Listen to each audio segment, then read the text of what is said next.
2019년은 정말 기적과 같은 한 해였습니다. 예수비전교회 10대 뉴스 1등으로 누구나 예상했듯이 우리 교회는 예배당을 마련하는 놀라운 일이 있었는데요.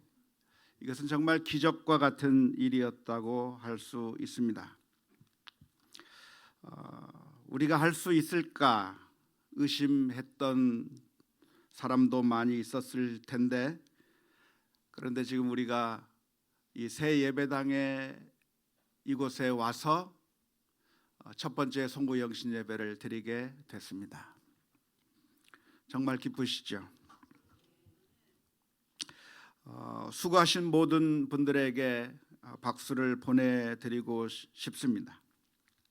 그리고 여기에 앉은 그 모든 분들이 그 어느 누구 하나 수고하지 않은 분이 없고 정말 눈물로 기도하며 함께 협력해서 이런 일을 이루어냈을 것이라고 믿습니다. 그런데 말입니다.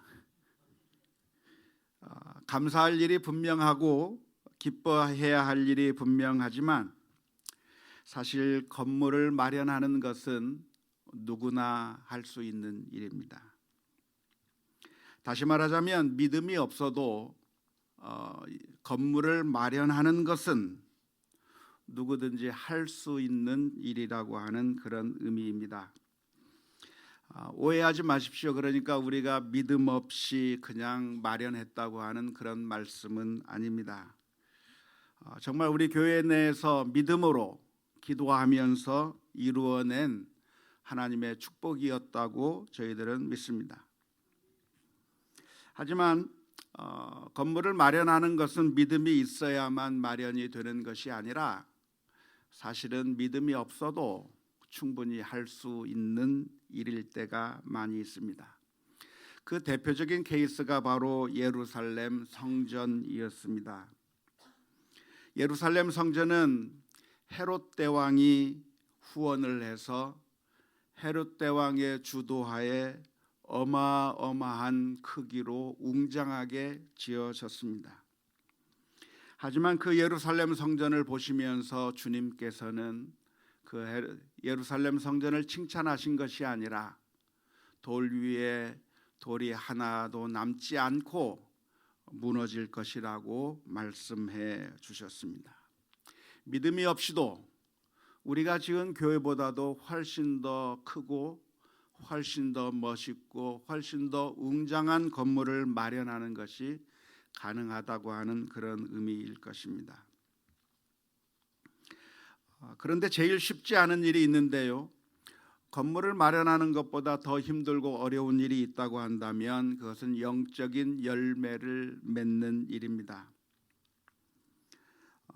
우리가 한 해를 마무리하면서 지난 1년 동안 우리 교회에 어떤 일들이 있었는가를 되돌아본 것은 아주 의미 있는 일이었겠지만, 그러나 무엇보다도 우리가 더 초점을 맞춰야 하고 신경을 써야 해야 하는 것이 있다고 한다면 눈에 보이지 않는 것, 그것이 어떠했는가를 살펴보는 것이 중요합니다.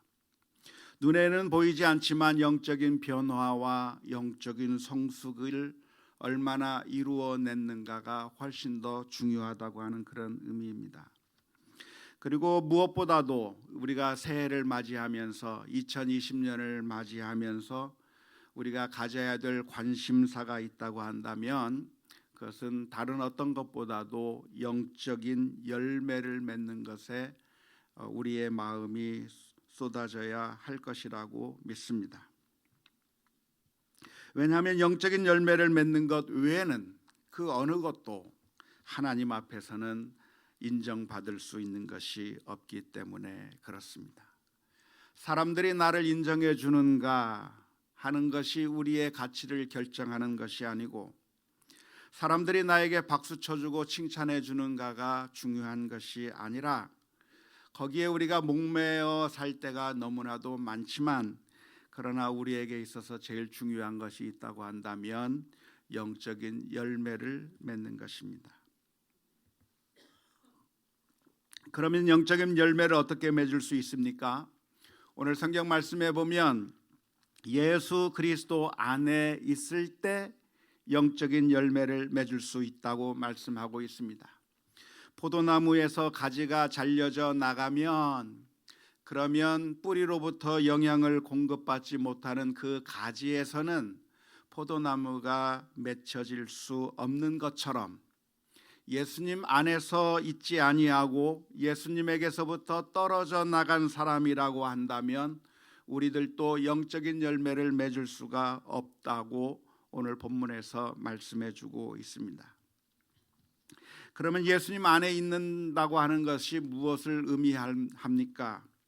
요한복음 15장 10절 말씀에 보면 이렇게 기록합니다. 내가 아버지의 계명을 지켜 그의 사랑 안에 거하는 것 같이 너희도 내 계명을 지키면 내 사랑 안에 거하리라. 예수님께서는 우리가 예수님 안에 있어야 열매를 맺을 수 있다고 했는데 우리가 어떻게 예수님 안에 머물 수 있는가? 예수님의 말씀이 예수님의 계명을 지키는 자가 예수님 안에 있는 자다 말씀하고 있는 겁니다. 예수님 안에 있는 자라고 하는 사람은 누구인가? 예수님 안에 있는 자는 예수님의 계명을 따르고 예수님의 계명에 순종하며 나아가는 자가 예수님 안에 있는 자라고 말씀해 주고 있습니다. 그러면 이제 예수님의 계명이 무엇입니까? 예수님께서 가르쳐 주시고 우리들에게 행하시라고 명령하시는 그 계명은 무엇입니까? 요한복음 13장 34절의 말씀에 보면 이렇게 기록합니다. 새 계명을 너희에게 주노니 서로 사랑하라. 내가 너희를 사랑한 것 같이 너희도 서로 사랑하라 말씀하셨습니다. 예수님의 계명이 뭐라고요? 서로 사랑하라. 예수님의 계명은 사랑을 요구하라가 아닙니다. 사랑을 달라고 요청하는 것이 아닙니다. 사랑을 받으라고 하는 것이 아니라 사랑을 하라고 예수님께서 말씀해 주셨습니다. 우리는 예수님께서 우리를 사랑해 주신 것처럼 우리는 사랑하며 살아야 그래야 예수님 안에 거하는 것이고 예수님 안에 거해야 영적인 열매를 맺는다고 하는 사실을 기억하면서 2020년 한 해를 시작하면서 우리의 간절한 기도의 제목이 있다고 한다면 하나님 우리가 사랑할 수 있게 해 주옵소서 기도하며 나아가야 될 줄로 믿습니다. 어떻게 사랑해야 하는가? 예수님께서는 말씀하시기를 내가 너희를 사랑한 것 같이 사랑하라고 말씀해 주셨습니다. 예수님께서는 어떻게 우리를 사랑해 주셨습니까? 예수님께서는 자기를 십자가에 내어 주셔서 우리를 위하여 그 목숨을 내어 주시기까지 우리를 사랑해 주신 분이 바로 예수님이십니다. 그러므로 지금까지 우리가 사랑해온 그 사랑은 충분하지 않은 사랑이고 너무나도 부족한 사랑만 우리가 해왔다고 하는 사실을 인정해야 할 것이고 이제 2020년 한 해를 시작하면서 하나님 이제는 원수까지라도 사랑할 수 있는 힘과 능력을 주시옵소서. 이제는 이기적이고 탐욕적이고 내 중심적으로 살아가는 것이 아니라 사랑할 수 있는 능력을 주시옵소서.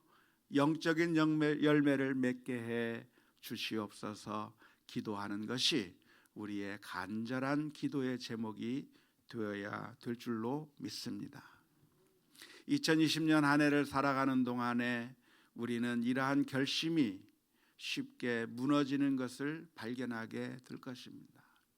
우리의 머리로서는 사랑해야 된다는 것을 알고 있고 우리의 간절한 바람은 사랑하고 싶음에도 불구하고 우리들의 몸뚱아리는 너무나도 옛 습관에 쩔어 있어서 그래서 그 습관을 바꾸기가 너무나도 힘이 듭니다.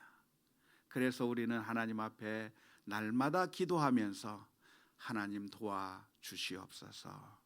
기도하며 엎드리며 2020년 안에 주 안에 거하면서 영적인 열매를 맺어가는 우리 모든 교우들이 다 될 수 있기를 주님의 이름으로 축원합니다.